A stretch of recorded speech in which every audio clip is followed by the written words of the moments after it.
1절로 20절의 말씀입니다. 제가 가져온 성경책으로는 신약성경 25페이지가 되겠습니다. 마태복음 15장 1절로 20절의 말씀입니다.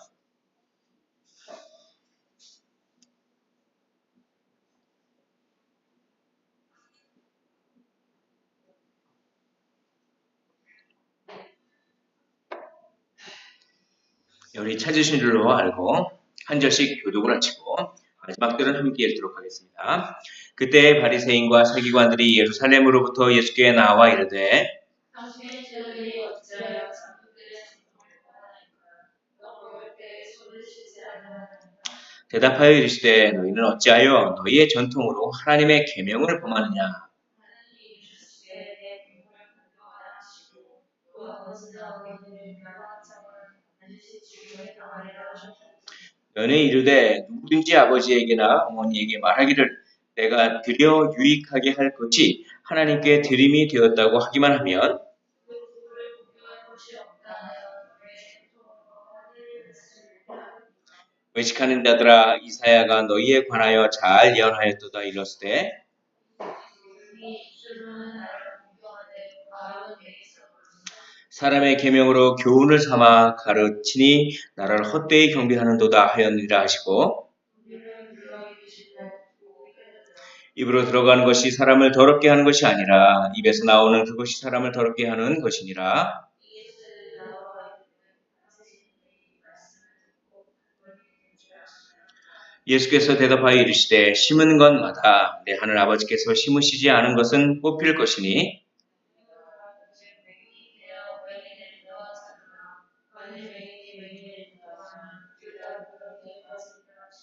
베드로가 대답하여 이르되 이 비유를 우리에게 설명하여 주옵소서. 입으로 들어가는 모든 것은 배로 들어가서 뒤로 내버려지는 줄 알지 못하느냐.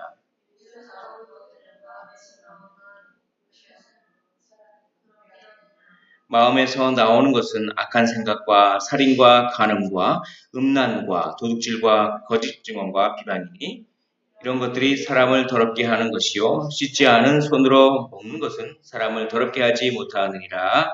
아멘.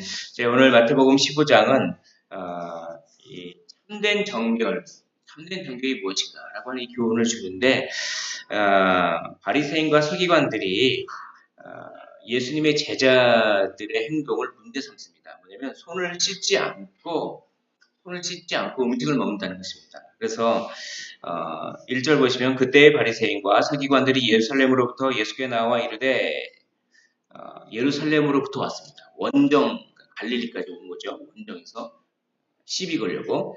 2절 당신의 제자들이 어찌하여 장로들의 전통을 범하나이까? 떡 먹을 때 손을 씻지 아니하나이다. 그러니까 식사할 때 손 씻지 않고 어떻게 이렇게 정결하지 않게 이렇게 음식을 먹을 수가 있겠습니까? 이렇게 하되 3절에 이렇게 말씀하십니다. 대답하여 이르시되 너희는 어찌하여 너희의 전통으로 하나님의 계명을 범하느냐 이렇게 말씀하십니다. 이 3절의 말씀이 다시 말씀하시면 너희는 어찌하여 너희의 전통으로 하나님의 계명을 범하느냐. 이건 뭐냐면 너희의 전통 때문에 하나님의 계명이 오히려 더 지켜지지 않는다. 이런 뜻입니다. 이게 굉장히 동문서답하는 것 같지 않습니까? 이것이 바로 그것입니다. 이것을 이해하기 위해서 잠깐 설명을 드리면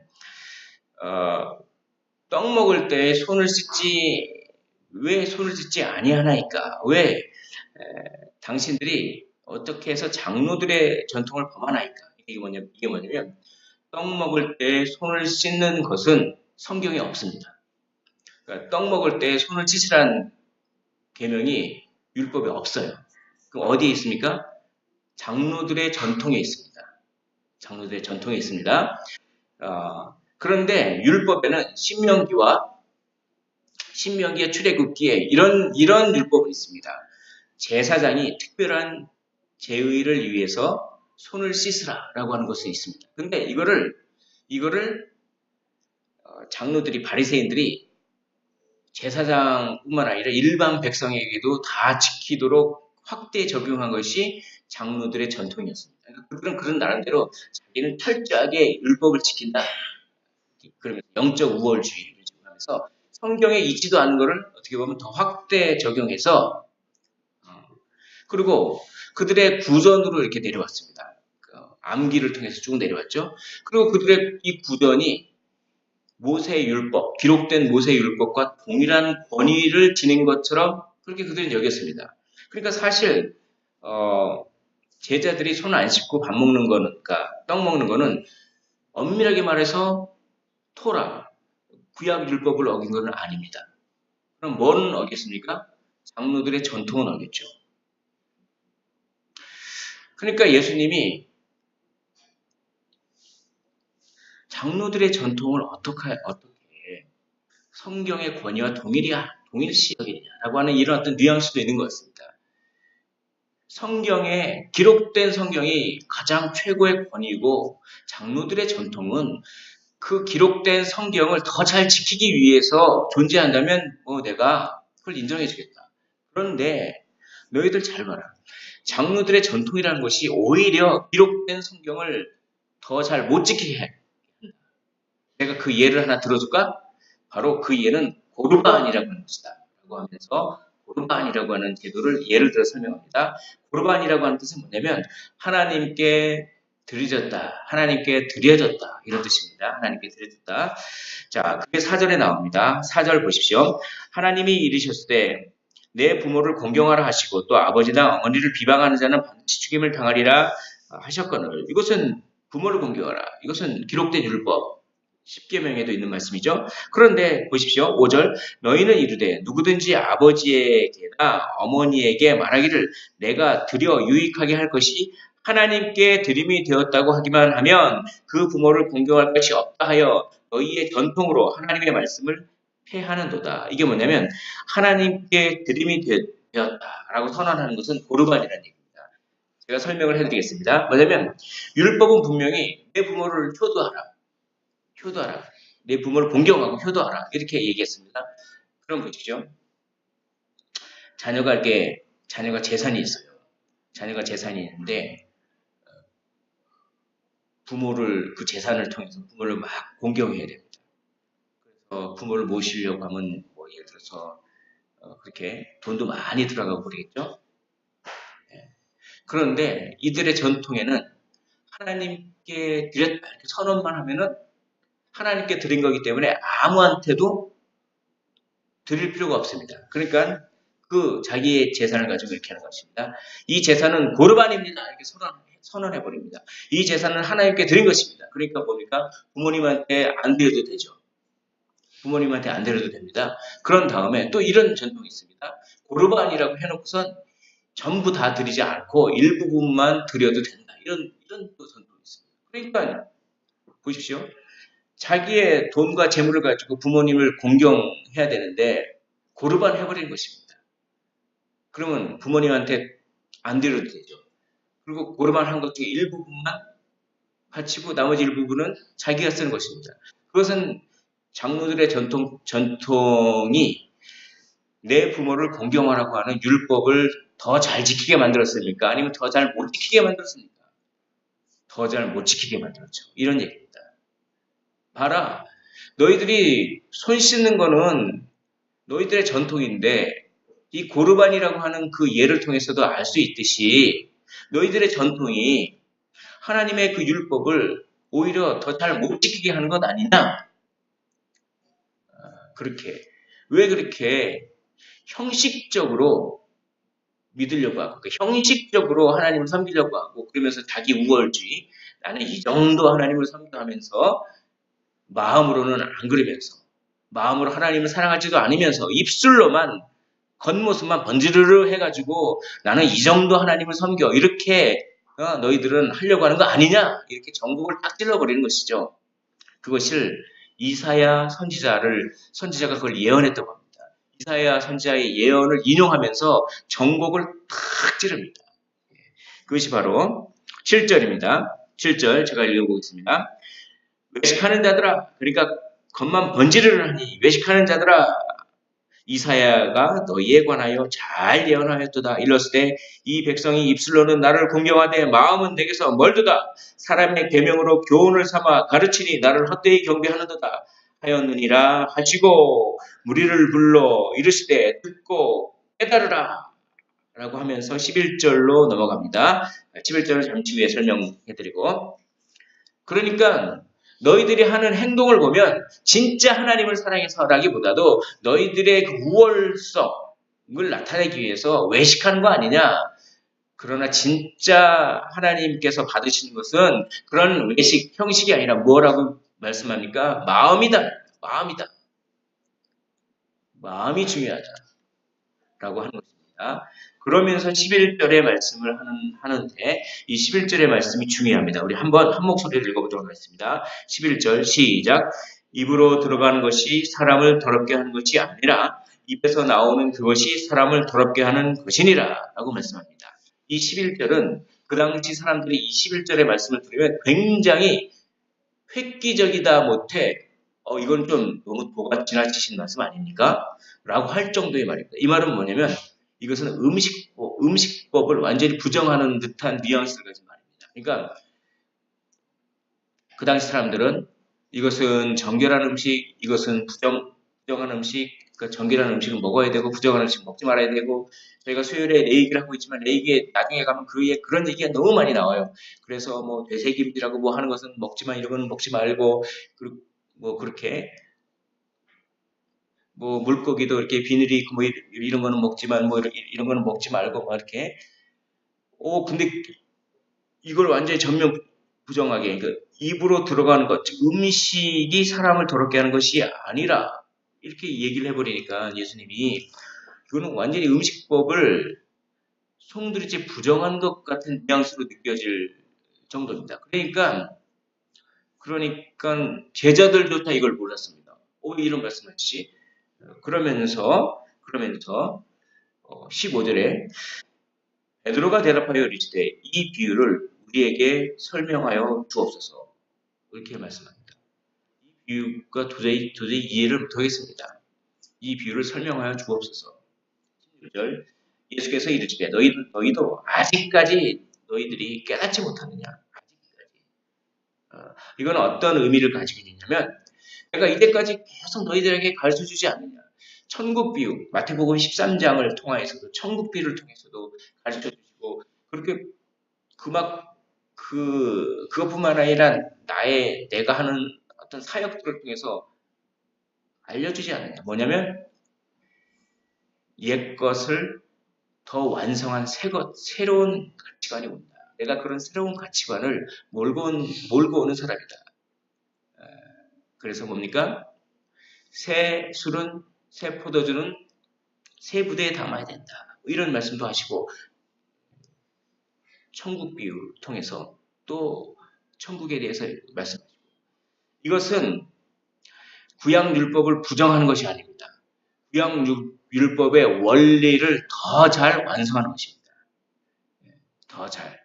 구약율법에 왜 정결한 것과 부정한 것을 구분해서 먹으라 하냐면 마음으로 하나님을 진정으로 사랑하라는 그 원리를 더 잘 지키기 위해서 이렇게 하라는 건데, 그 원리를 쏙 빼먹어버리고 그냥 그 음식을 구분해서 먹는 것 그 자체만 가지고 하나님을 온전히 섬겼다. 그렇게 말하는 것은 아니다. 이런 얘기죠. 그러면 이 진짜 뜻은 뭐냐면 진짜 마음이 정결해야 된다. 음식 갈아 먹는 것도 물론 율법이니까 지켜야 되지만 그것의 진짜 원리는, 그것을 지키는 이유는, 근본적인 이유는 그만큼 마음이 정결하라는 것입니다. 하나님 앞에서 정결하도록 그 마음을 온전히 쏟으라고 하는 것이지, 그게 그 원리지, 단지 먹는 것을 구분해서 먹는 것만 가지고 다 지켰다. 그런 것은 아니다. 이런 말입니다. 그러면 마음의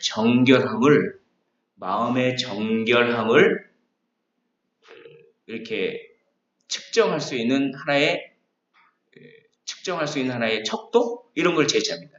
그것이 무엇입니까? 말입니다. 말.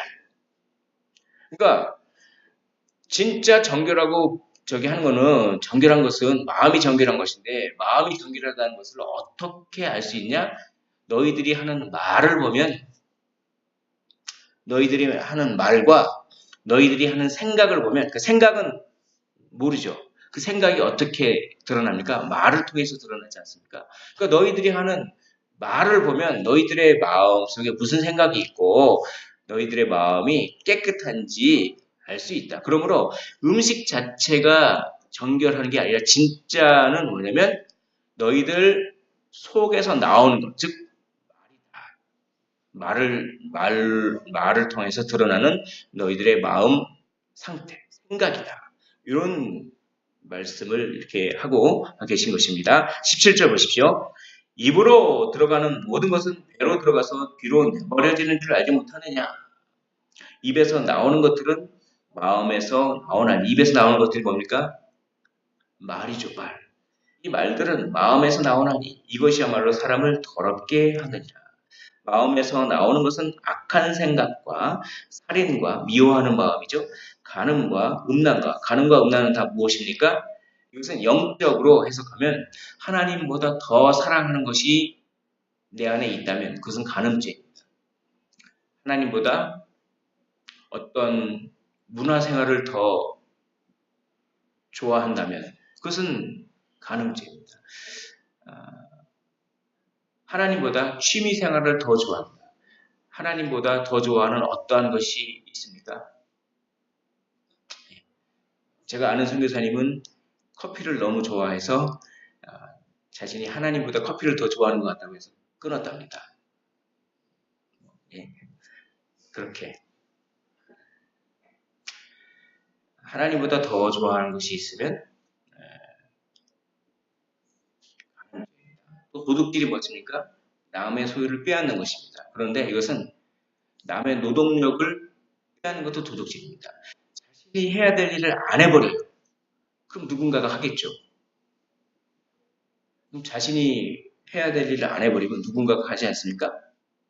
그러면 그 사람의 노동력을 빼앗는 것입니다. 약속을 5분만 10분만 늦게 나옵니다. 그건 뭡니까? 도둑질이죠. 그 사람의 소중한 시간을 어떻게 합니까? 빼앗는 것이죠. 거짓 증언, 이 거짓 증언은 특별히 법정입니다. 법에서 진실을 말해서 공평하게 돼야 되는데 일부러 진실을 말하지 않고 교묘하게 해서 자기 자신의 유익을 취하려고 하는 어떤 거짓 증언, 정의롭지 못한 것입니다. 정의롭지 못한 것. 선한 사마리아법이라고 있습니다. 유럽에서. 누가 공경에 처해 있는데 그걸 못 본 척하고 지나가면 법에 걸려요. 이것도 일종의 거짓 증언과 비슷한 것입니다. 우린 적극적으로 선을 행해야 되는데 그러지 못하면 뭡니까? 거짓 증언과 같은 것입니다. 정의롭지 못한 것. 비방은 무엇입니까? 자기의 영광을 위하여 남을 깎아내리는 것입니다. 이것은 무엇이냐면 자기가 높아지려고 하는 하나의 수단으로서 다른 사람들을 깎아내리는 것. 그러니까 자기가 잘해서 선한 방법으로 자기가 탁월하게 열심히 노력해서 탁월하게 뭔가를 해서 칭찬받으면 그 정당한 것이죠. 그런데 그렇지 않고 자기는 가만히 있고 남들이 못한 것을 계속해서 이런 게 말이죠. 이걸 입질하는 말을 하면 어떻게 됩니까?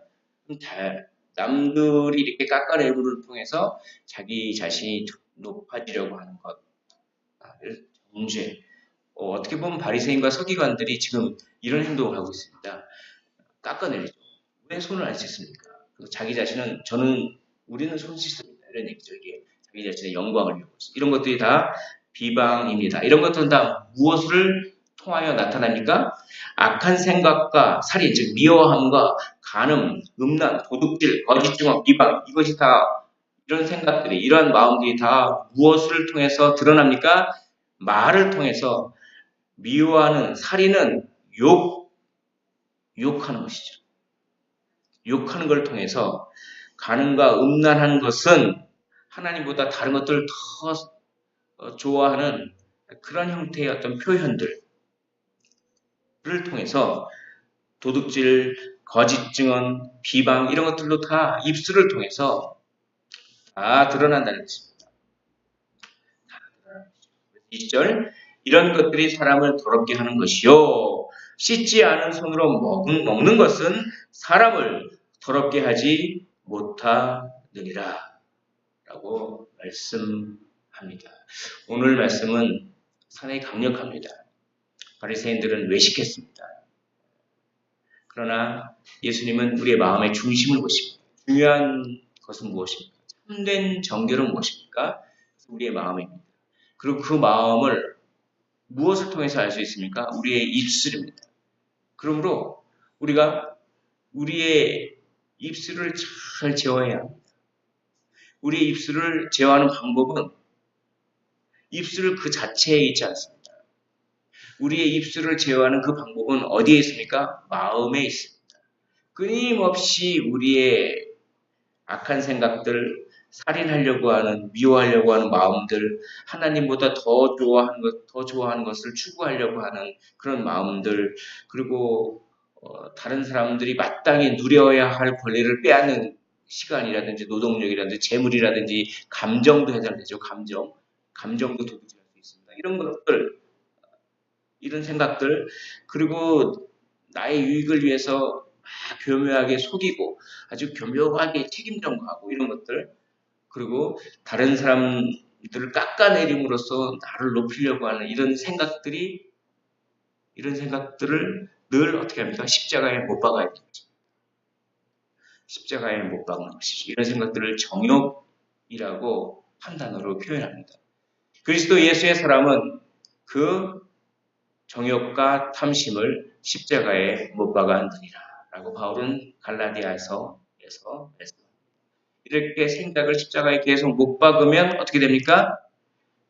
못 박으면 나의 입술이 깨끗해지기 시작합니다. 나의 표현이 부드러워지고 사랑의 표현이 나오고 진실한 표현이 나오고 그것이야말로 참된 정결이다 하는 것입니다. 이런 정욕과 탐심을 십자가에 못 박는 방법이 있습니다. 그 방법은 무엇입니까? 끊임없이 고백하는 것입니다. 회개. 그러니까 끊임없이 고백하는데 단순한 사실을 고백하는 데서 그치면 안 됩니다. 저 도둑질했어요. 그러면 안 됩니다.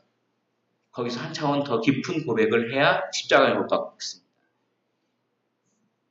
뭐냐면 도둑질할 때의 나의 동기 있죠. 나는 사실 이래서 그걸 도둑질했습니다. 나는 사실 내 자존심이 이래서 남을 깎아내렸습니다. 이렇게 현상 자체만을 단순하게 고백하는 회개, 그런 겉핥기식의 회개만 가지고서는 십자가의 못을 박지 못합니다. 어떻게 합니까? 깊은 회개를 하라는 것입니다. 깊은 회개. 이것이 오늘 말씀의 핵심입니다. 깊은 회개를 하십시오. 그때 당시에 나의 마음을 차마 고백하기 조금 힘든 마음도 있죠. 나의 추잡함을 내가 고백하기 힘든 것도 있습니다. 그러나 그거를 솔직하게 고백하기 시작하는 것입니다. 그러면 십자가에서 그래, 그런 추잡함에도 불구하고 나는 너를 사랑한다 라는 음성이 들립니다. 그러면서 그것들이 녹아 씻겨내려요. 주의 보혈 능력이 있도다. 주의 피 믿으오.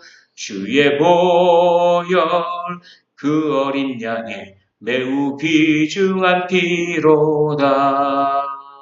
죄에서 자유를 얻게 함은 그런 보혈의 공입니다. 그래, 그런 추잡함에도 불구하고 내가 너를 위하여 십자가에 못을 박아서 내 보혈로 너의 죄를 씻어 주었고 너를 받아들이기로 작정했다. 이런 마음이 싹 들면 막 통곡하면서 어떻게 됩니까? 그런 일들을 안 하려고 하는 의지가 올라옵니다. 그래서 그 의지가 어떻게 됩니까? 충만해지는 것이죠. 그런 의지가 충만해진다라고 하는 것을 성령 충만이라고 합니다. 성령 충만이라고 해요. 성령 충만은 어떤 감정에 휩싸이는 것이 아닙니다. 감정과 의지 같이 가는 것이죠. 정서라고. 조금 어렵겠지만 이것을 기억하십시오. 진정한 정결은 단지 손 씻고 겉핥기 시계의 어떤 그것이 아니라 진정한 정결은 우리 마음을 십자가에 못 박는 것입니다. 사랑하는 성도 여러분, 십자가에 우리의 마음을 못 박으십시오. 자기 자신의 가장 깊은 곳에 있는 좀 자기 자신의 입으로 뱉어내고 고백하기도 부끄러운 그런 추잡함들을 솔직하게 주님께 아뢰는 것입니다. 그러면 주님의 보혈이 우리의 죄를 정결하게 하고 우리 안에 선한 일을 하려고 하는 감사가 동기가 되어서 선한 일을 하려고 하는 의지가 충만하게 될 줄 믿습니다. 기도하겠습니다. 하나님 아버지, 오늘 마태복음 15장 1절로 20절을 통하여서 우리에게 교훈하여 주신 것을 감사드립니다. 진정한 정결은 단지 손 씻는 것이 아니라 우리의 마음을 예수 그리스도의 십자가의 보혈로 씻는 것인 줄 믿습니다.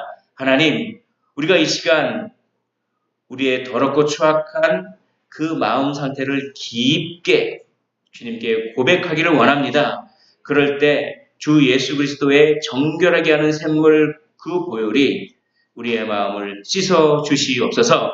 그래서 죄에서 자유를 얻어 이제 감사함으로 선한 일을 행하고자 하는 의지가 충만하여 성령 충만하여 우리의 생각이 변하고 우리의 입술이 깨끗하게 변할 수 있도록 은혜 위에 은혜를 더하여 주시옵소서. 감사를 드리며 예수 그리스도 이름으로 기도하옵나이다.